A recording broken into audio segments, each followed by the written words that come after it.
Business Morning, Tuesday, the 9th of January, live from Abuja, Nigeria's political capital. Let's get into the markets and get some of the first word in 2018. It's the second day of the second trading week in the new year. Olalekan Olabode is the head of research at Vertiva Capital Management. He's the one putting all the macroeconomic outlook into his own portfolio for the market straight in the new year. Olalekan, good morning. It's good to have you here. Let's go straight to business. Good morning. We don't waste time when it comes to the market. I'm sure you've seen the markets last week and this week, and that rally we've seen in the stock market. But first, let's start from the fixed income space. You see the rates, yields declining very rapidly. Do you think the government is on course for this rebalancing and refinancing that they promised it would do in 2018? Your first word, please. Okay, good morning. It's good to be here. We expect that the rebalancing is going to go as initially highlighted by the CBN and the federal government. We've already seen moderation in yield from the last quarter of 2017, and we expect that we are going to continue to see this moderation as the year goes on. A lot of our expectation is going to be on the back of the macro environment. Just as Michael said, we expect a relatively stable 2018 on the macro front, and because of this, we believe that we are going to see improvements in the macro environment, which is going to drive yields lower. We've seen an inverted yield curve in the fixed income environment for a very long time, and we have started to see slight moderation in the yield curve, which is tending towards an upward sloping yield curve, which is what the market would expect. Olalekan, how much inversion of the yield curve are we looking at? February 22nd February 2018, that's a treasury bill is maturing sometime, but about a third week in February, it's about 11.95%. Are we looking at single digits? I think it's going to take a while for us to get to the single digit level.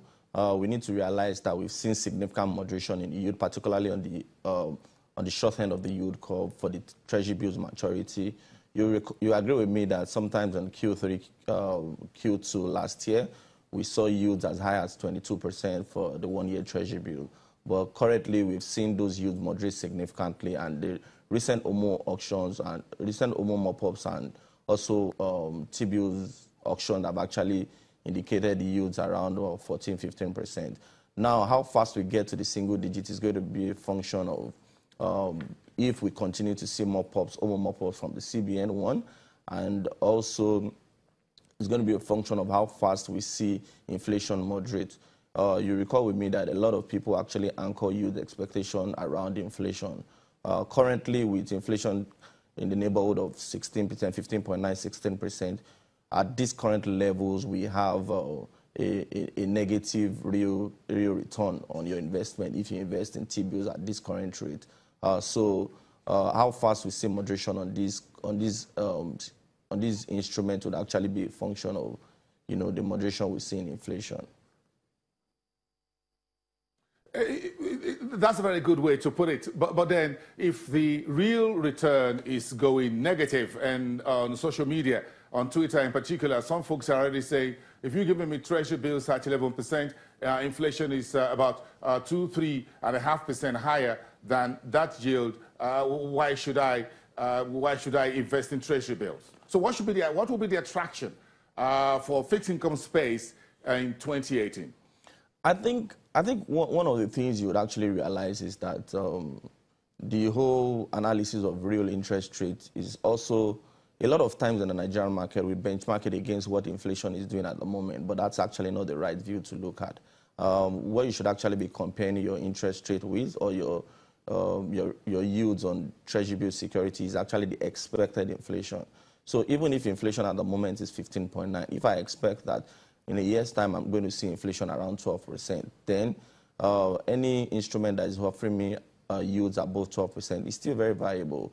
Another point to look at is that if you say 12%, 13% on treasury bill security is not attractive enough, the question is, what is your alternative? Do you have other places you can put your money that will give you a return higher than that. If you put it under your pillow, you are going to get a negative minus 15 real return as against the minus 3 you'd get if you put it in treasury bills that offers 12-13%. So that's another another view to look at.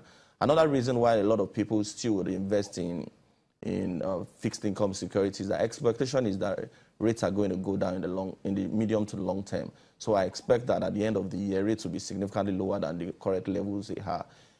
If I invest at 13-14% that rates are currently, and rates go down to as low as 9%, 8%, then I would have made significant gains on whatever instrument I've actually invested in, and that's why you see that a lot of people are actually investing in longer-term maturity instruments now. Reason being that those instruments actually have higher duration. Higher duration means that when you see moderation in yields, the change in price that you see on these instruments is actually going to be significantly greater than the shorter-term instruments. So these are some of the reasons why you still continue to see people invest in these securities.